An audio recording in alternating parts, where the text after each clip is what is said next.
We start off week 6 of the fall season with Keith Pantling to discuss all things Lebanon Warriors. Coach, how are we doing this morning? Awesome. It was a good weekend. I always say homecoming, dance day, and prom are the 2 best days for the athletic directors because no one schedules any sporting events. So got to spend a little time with my boys this weekend, and now we're back at it today. So it's weather's looking great for the rest of the week. Yeah, it's great. It's going to be a good week for all the sports teams in the fall. And so let's get into it and talk all things Warriors. Let's start off with cross country. They had a meet at Bellbrook on Tuesday last week, and that was it. Had the weekend off, kind of rest the legs before they get ready for the Princeton cross-country invite at Landmark Christian. Let's talk a little bit about Bellbrook and then what they're looking forward to at Princeton.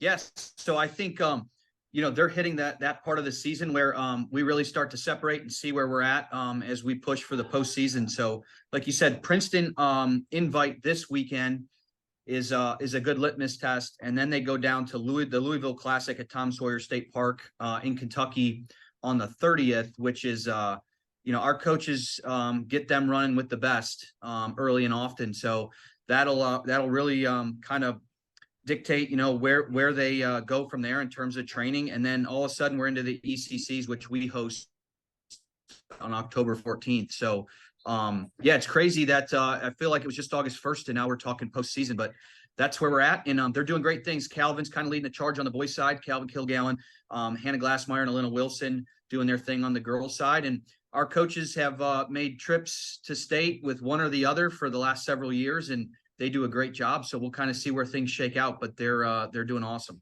Yeah, that's great. Best of luck to them at Landmark this weekend. And let's switch to the gridiron. Let's talk football. Boy, a nail biter for homecoming against Loveland on the short end of 37-31 overtime. Sounds like an exciting game. I was not there. Let's talk about it a little bit. Well, first and foremost, we've had great support from our community.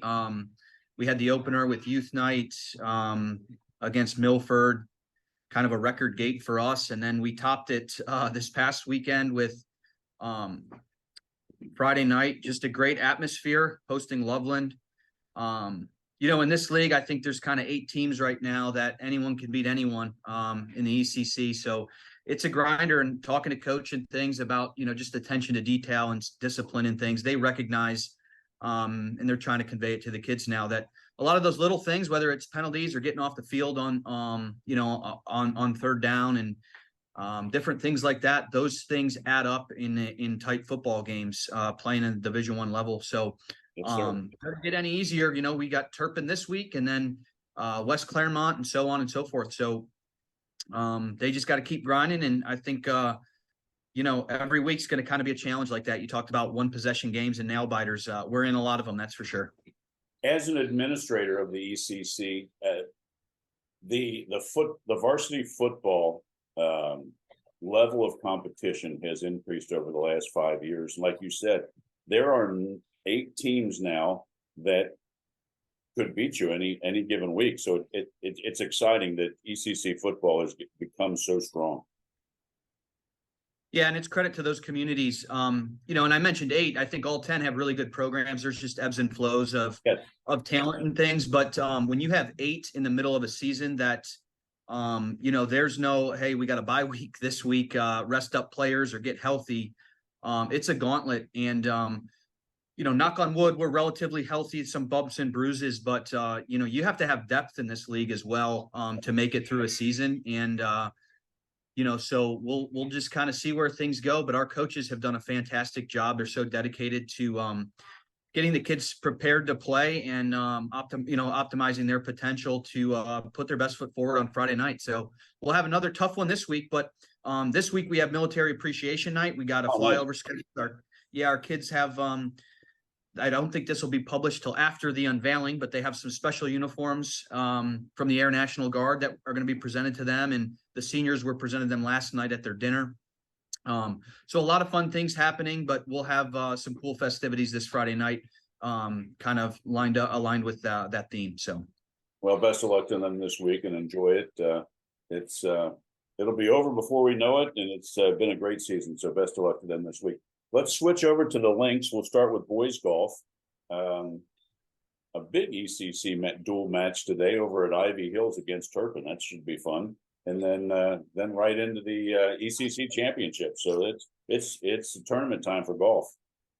Yeah, kind of coupling boys and girls together. It's ECC week. So Tuesday is the boys over at the Grizzly, and then Thursday's the girls over at Walden Pond. So they're at the same locations as the preseason tournaments. And these are strategically set up because they're also host sites for sectionals. So our league does it the right way to where they're going to get to play on this course twice in a competitive environment before the sectional tournament to help our kids out in our league. But on the boys' side, Peyton Lawley won that event on the front side of the season starting. I think he's second or third now in terms of scoring in the league. So he's, there'll be some stiff competition tomorrow, but he'll go out and give his best shot. And then on the girls' side, our team is doing the best they have in a long, long time. And I know Coach Russell's really, really excited, led by Riley Johnson, who's a senior. We have a chance to win that thing and potentially take the league if we continue playing the way we have. So really excited to go out and see them on Thursday. Yeah, it sounds exciting. Best of luck to them. Great weather to hit the little white ball around this week. So best of luck to them. Let's head into the pitch. We'll start with boys soccer. Let's see. They got a busy week on the road, Rob. Yes.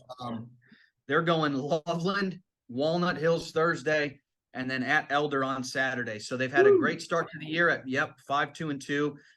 They've only given up more than one goal, one game this season, which is our identity, I would say, is our back end, our goalkeeping, our back end, and kind of playing that stingy type of soccer. And so it's going to take some goal scoring, but if we can hold people to one goal in these next three games, we give ourselves a chance. But those are three really, really good programs. Again, all on the road: Loveland, Walnut, and Elder. So this is a huge week for our boys program, who's been riding high and having a lot of fun. So I'm looking forward to seeing how they do through this gauntlet of a week.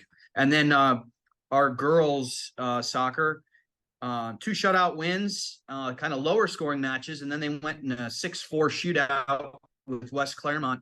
So they're kind of all over the map recently, but really honing in on their identity, if you will. And then they have 2 home matches this week with Loveland and Walnut. So again, stiff competition in the middle of the year in the ECC, right. And excited to have them back home. They took quite a few matches on the road there, so looking forward to watching them play again this week. Yeah, that looks 2 tough ones at home, but it's at home, and good luck to them this week. Let's switch to the hard court and talk girls tennis.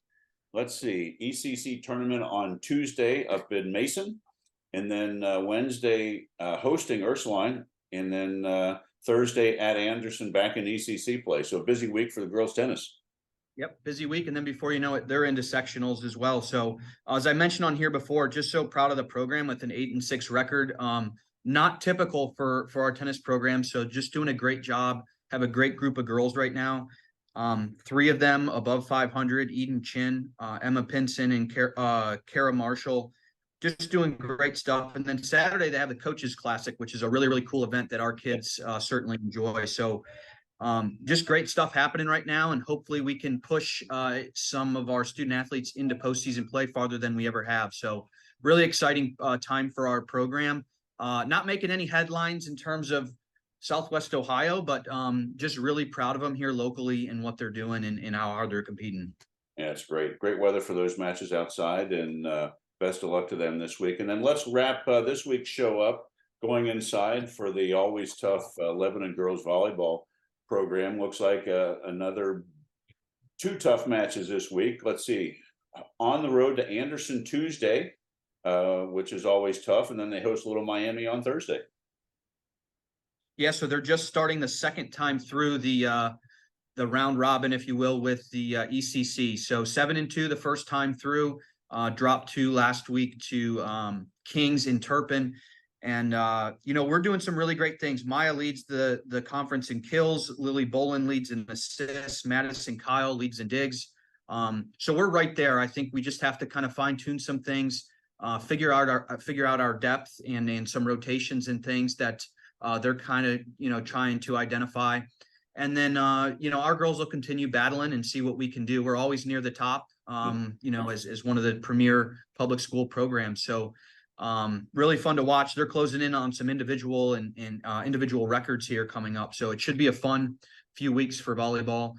Just wanted to give a shout out to last week. We had our Jam the Gym event when we hosted Kings for that first place match, and the gym was absolutely packed. So they students did the gym.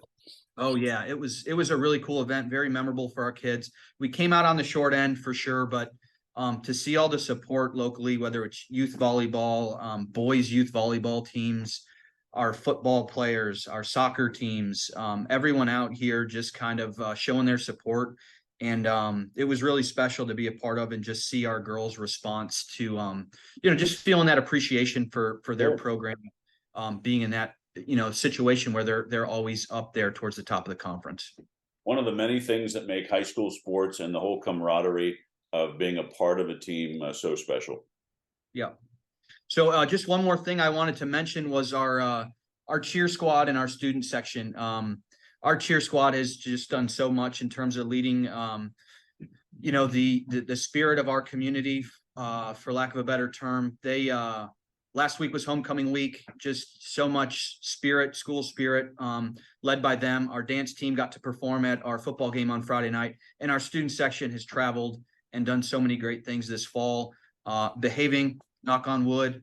And so it's been a very passionate and spirited fall for our school. And I think that's led by athletics and some of the success we've had on the field and courts and different things.